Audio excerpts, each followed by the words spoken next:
Welcome to the Myth of Motherhood, a podcast by, for, and about moms and those who love them. I don't believe in TMI, and this is a 100% judgment-free zone because there is no one right way to be a mother. There is only your right way. I'm your host, Alyssa Alter, a Brooklyn-based mom, women's health expert, and motherhood advocate. Curious to learn more about what I do and why I do it? Visit alyssa-alter.com. All right, let's get this myth-busting party started. Welcome back. We haven't met like this in a minute, and it feels so good to be together again here. And something I forget that people don't necessarily know about me, maybe you don't know this about me, is that I was a professional Broadway performer for over a decade. Like, I toured the country, performed in Broadway shows, developed new works, performed with orchestras, did summer stock, commercials, flash mobs, all of it. I stopped auditioning and performing in that way right before I met Jeremy. I actually stopped doing that stuff about around the time that I filed for divorce and was like emerging into the world as my own person was also the sort of end of my performing in that capacity, auditioning for sort of the commercial musicals, 8 shows a week, the whole thing. And it blows my mind that Jeremy really never knew this part of my life at all. The part of my life that would be the swing in a show, the swing usually and or dance captain of a show, and be stressed out in rehearsals because I'd need to know anywhere from 7 to 15 people's roles, choreography, lines, harmonies, etc., and be completely stressed out. I was thinking of one time in particular during tech, so stressed out because the wardrobe department was behind and the hem of my pants weren't shortened. And I kept saying, this is really problematic. Like, these pants need to be hemmed in order for me to dance. I was the lead in the show.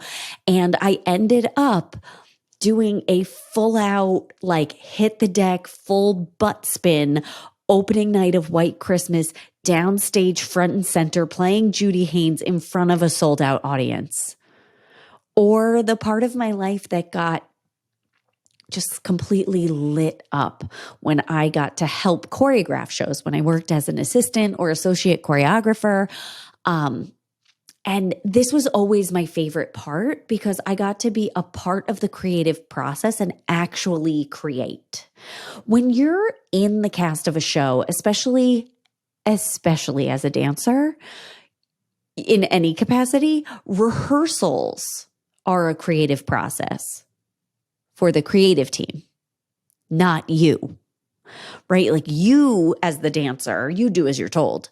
So when I actually got to create, I was beside myself. I will also say that I did work with, there are some very special people that I worked with who, as a dancer, made you feel special and like you were part of the creative process, but that was a special circumstance, right? Because when you are creating, you get to bring your full self to the process. You get to do whatever you want because you're making it up, especially when you're on the creative team. You get to make it up. It is a powerful feeling creating something. And it's also terrifying because it's kind of like standing up naked in front of their high school English class, but also intoxicating. And again, I am very lucky that in my professional dance career, I got to work with some incredible, legendary choreographers, my personal favorite being Parker Essie. And maybe you know the name, maybe you don't. I hope one day the entire world will know his name because he is an incredible artist, creator, mentor, friend, and human being. And working with him is one of those unusual circumstances because most choreographers and directors, there's a lot of ego and sensitivity and their names on the line. I get it. I'm not trying to vilify anyone. But the rehearsal process can be like walking on eggshells all the time, trying to figure out what it is, like read their minds to figure out what it is that they want and then not screwing that up. It's a lot like how a lot of people approach dating, right? Like trying to figure out what the other person wants and then make yourself into that. It's exhausting. But working with Parker, he makes everyone he works with feel how much he wants you in the room with him, that you are there. You got the job. You are here because of who you are and the gifts you bring. You're not there to feed his ego or like feed his vision, but to create the vision, to brighten the world, to bring all of yourself. And it was through working with Parker that I came to discover my all-time favorite dance step. That now, you may think that I'm about to say something really impressive, right? Because like I have a lot of experience dancing, right? Like I can do all the fancy things, the fouette turns, the switch leaps, some sort of crazy, like complicated lift that you do with a partner that you have to be super mega talented and strong and flexible in order to do. But that is not the case here. My favorite dance step is a pivot step. It's a step that I also taught to 7-year-olds when I was teaching dance in Westchester, when that was one of the jobs that I had when I was auditioning. It's a step that you probably have done in your middle school musical or show choir, or high school musical, or maybe you worked with me and Parker and you did it there. Because Parker and I discovered that this is how much I love a pivot step, that whenever we worked together, we worked it into the show. And so it's a simple step and it's my favorite. You step forward with one foot, and then instead of continuing in that direction that you are moving in, you pivot and you turn to face the complete opposite direction. You literally pivot. Hence the name, pivot step. And I love it. The audience loves it. Everyone has a blast. Sometimes I like to add armography if I'm feeling fancy, but honestly, I love it on its own. It doesn't always need armography. Sometimes it's more powerful in its most raw state. Do you know where this is going? Because I didn't, but now I obviously do, because I'm here and I'm talking to you about it. So my favorite dance step, I have access from I started dancing when I was 3. I'm 38 now.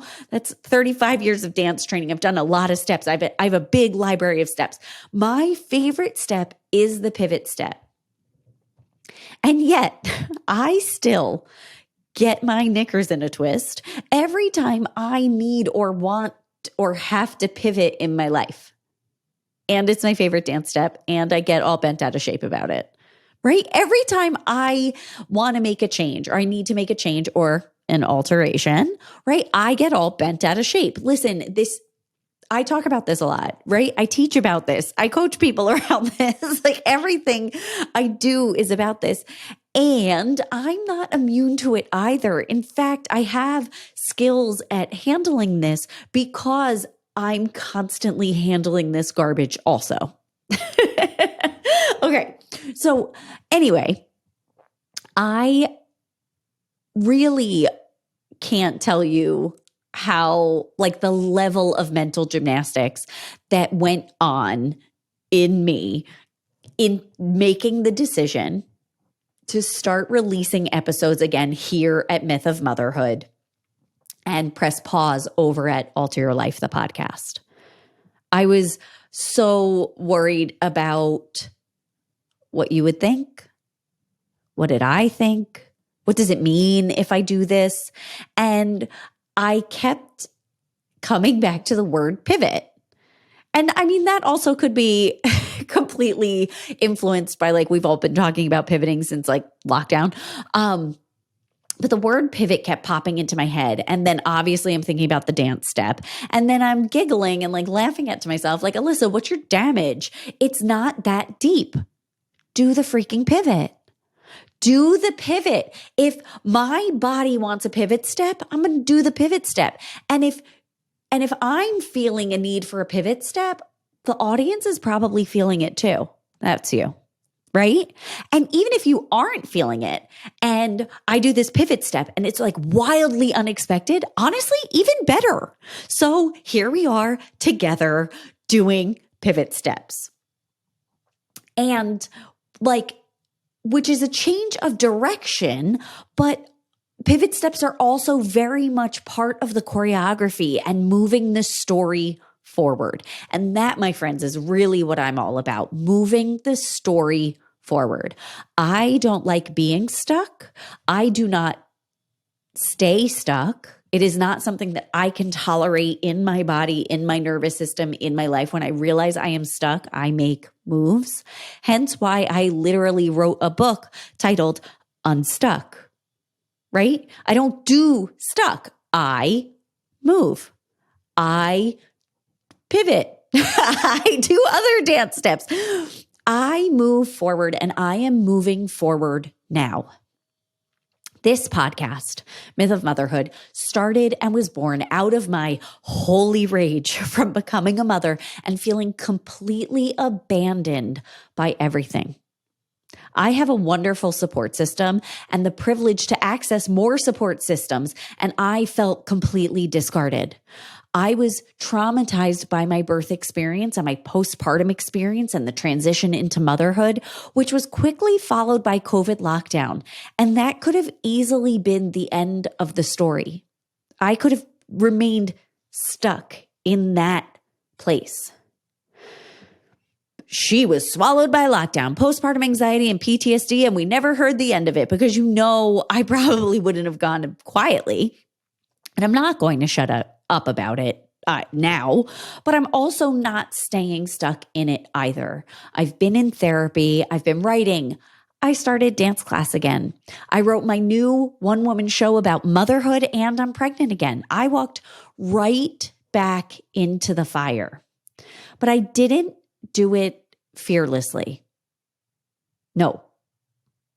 I am holding hands with my fears and moving forward with my fear in spite of my fear's continuous narrative that I'm not okay, because I am okay now.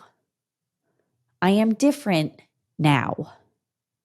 I've grown, adapted, evolved, healed, learned, processed, and I've moved through the trauma.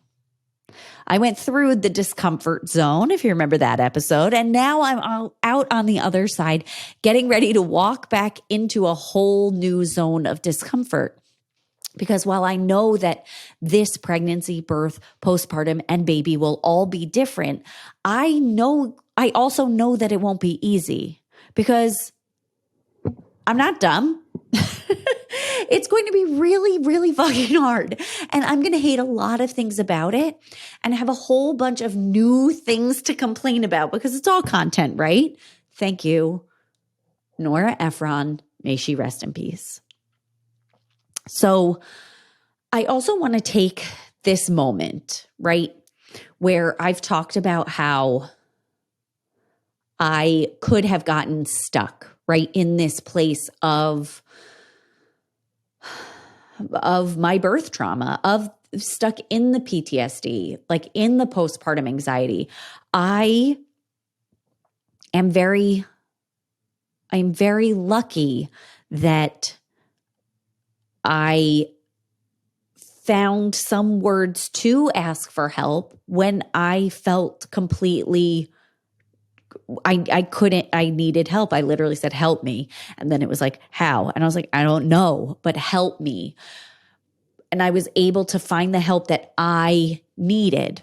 And I think that part of that is because I have a family and a support system that is open and empathetic and educated around anxiety and depression, that believe me, even if they don't understand what I'm saying, and are really proactive about wanting to help. And I think also because while postpartum anxiety and post-traumatic stress disorder are heavy diagnoses, they are also things that we are familiar with. We have a point of reference. We have some level of understanding. And with the timing of this podcast episode being released and what is going on in our current events, I feel that I just want to take a moment to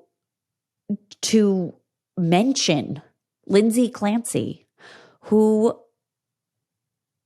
strangled her 3 children as a result of postpartum psychosis. And I am not an expert in perinatal mood disorders, right? I am not an expert in postpartum psychosis. I am not even an expert in this case. I don't know what all of the information that's out there that they have that has been said, but I am aware enough of conversations that are going around, different conversations about like that she was nuts. How could she do this? What kind of person could do this? And people saying things about how she should be charged and all of these things. And I just want to take a moment and also acknowledge that her husband reached out and asked the public, people, to be able to forgive Lindsay as he has, because this wasn't her. This is the mental illness, that she is sick and did something horrible. And she had asked for help, and she was in a 5-day-a-week program. And her husband was staying home with her. And this happened during a short amount of time when he stepped out, I believe, to pick up dinner. Anyway, this is no one's fault.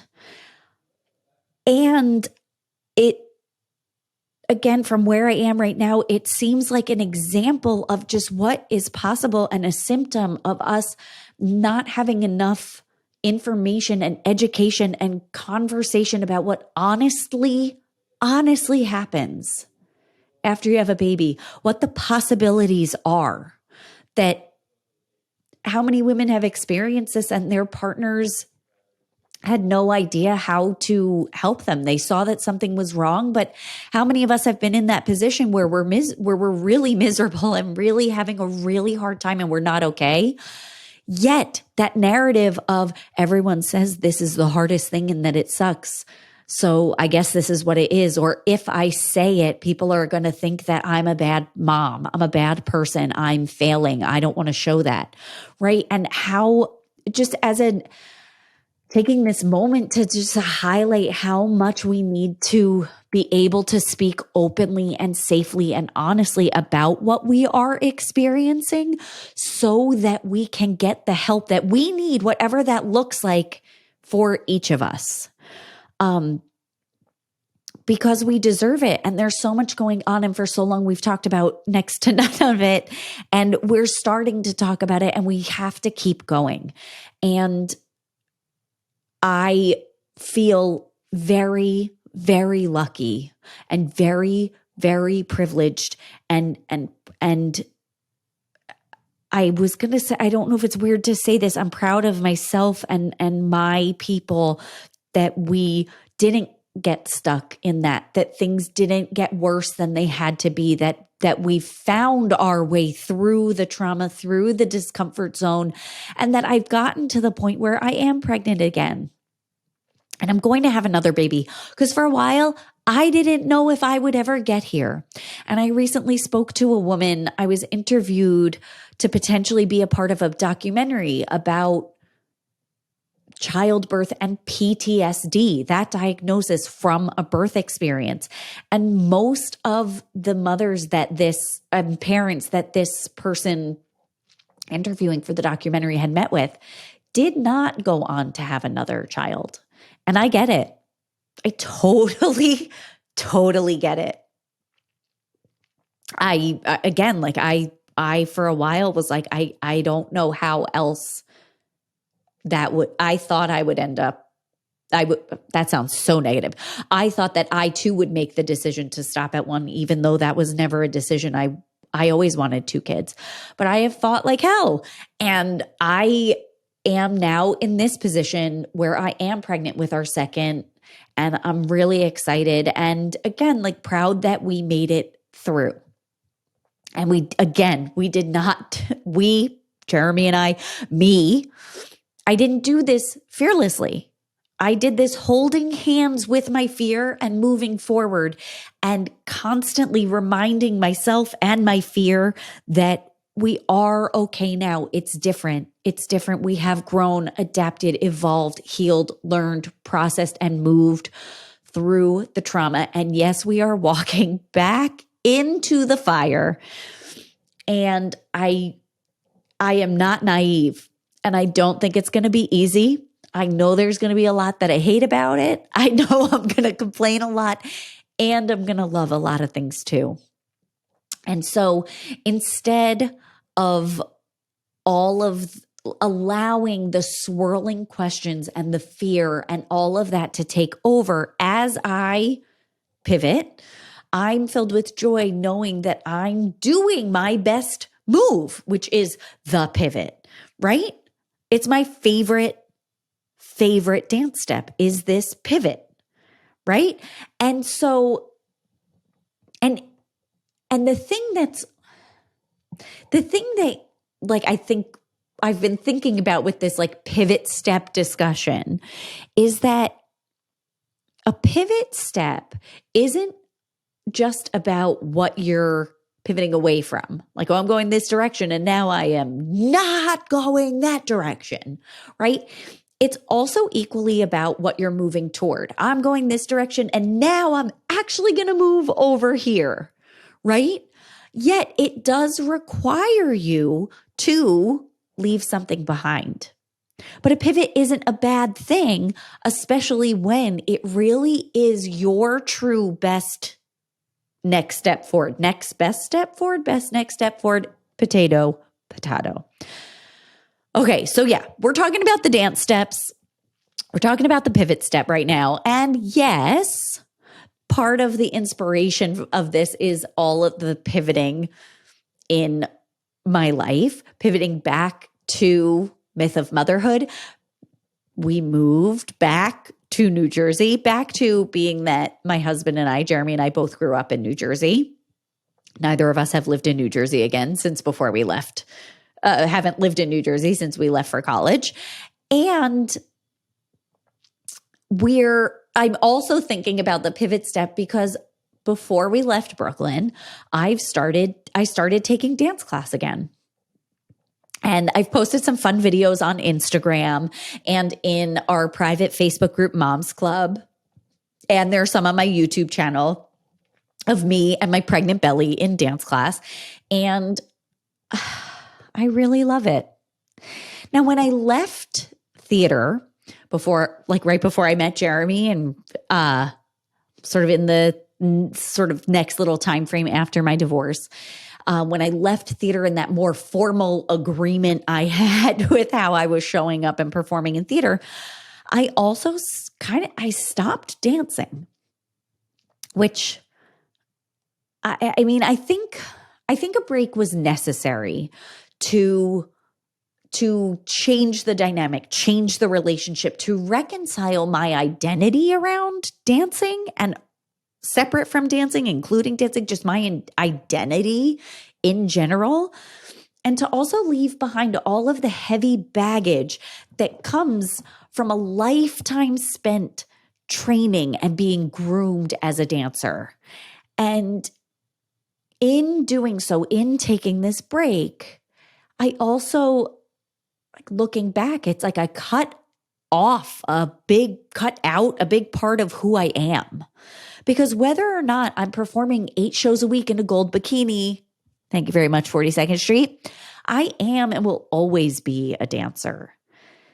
And it wasn't until finding out I was pregnant again and knowing that we were going to buy a house and leave the city that I felt this deep need to get back into dance class, a need to get back into the studio, a need to reintegrate this integral foundational part of who I am.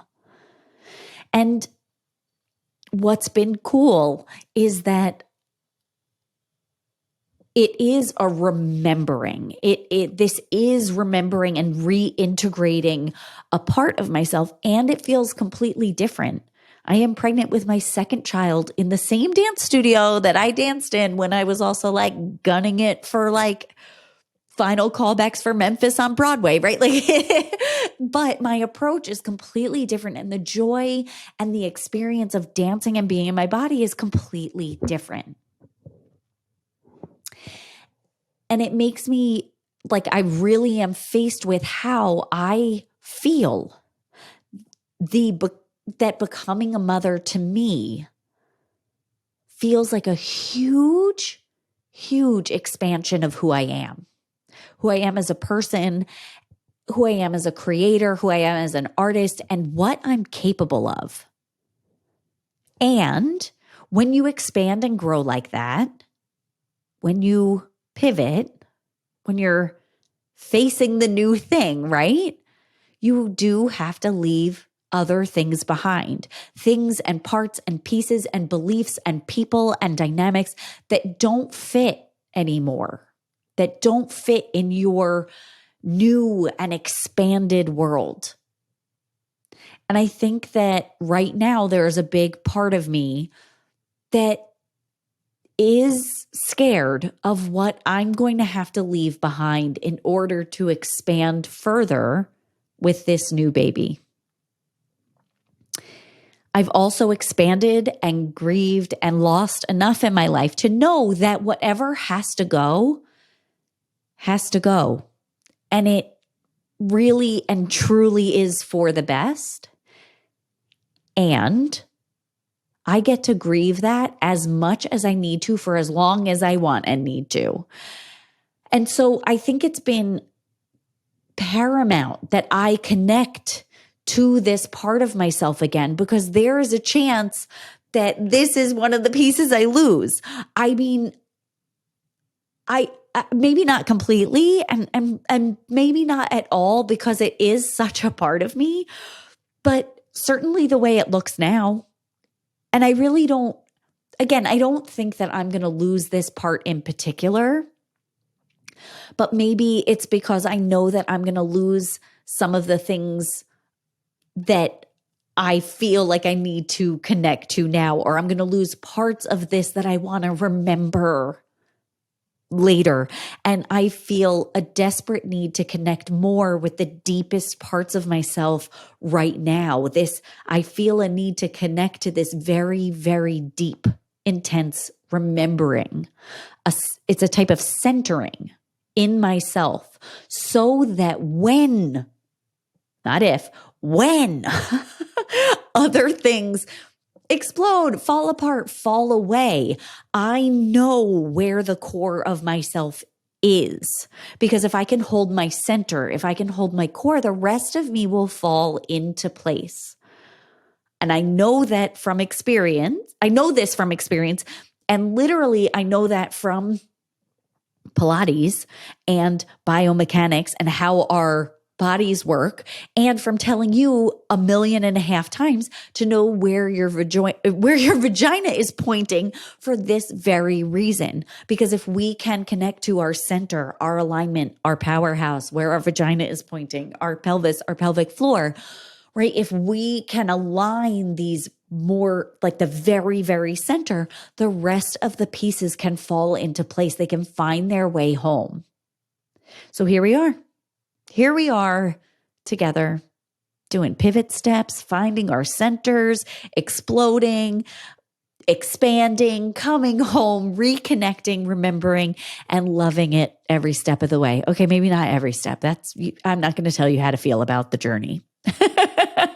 I know that I am trying not to overthink it, even though like I'm definitely diving in deep about all of this, which isn't that kind of overthinking, or maybe it's overthinking adjacent. I don't want to say that I didn't overthink all of this.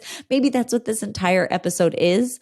An overthinking of my favorite dance step, the pivot step, whatever it is, it's fine. It's great. It's perfect. It's what's happening. And I am so happy that it's happening here with me and you together. I'm happy to be making moves together. And I'm just so happy to be here with you. Thank you. Thank you for sharing your time with me. And I can't wait to meet you right back here again next week. And so if you don't already follow or subscribe to the podcast, go ahead and do that right now so you never miss an episode. And if you like what you hear, go ahead, leave a review. If you're looking to support the podcast, me and my work even more, share the show. I really appreciate it. And like I mentioned earlier, I think so much of our myth busting, the need for that, so much of our mission to crack open these taboo topics and bust the myths of motherhood come from us talking about it, learning, normalizing, and destigmatizing our very real experiences so that we can have access to, we can have the support that we all want and deserve and need for ourselves and for each other. And please remember, as always, I've got your back, I've got your front, and I've got your undercarriage. Thank you so much for sharing your precious time with me. I am so happy that you're here. I hope this episode resonated with you and maybe even inspired some insight into the myth of motherhood and how that shows up for you in your life.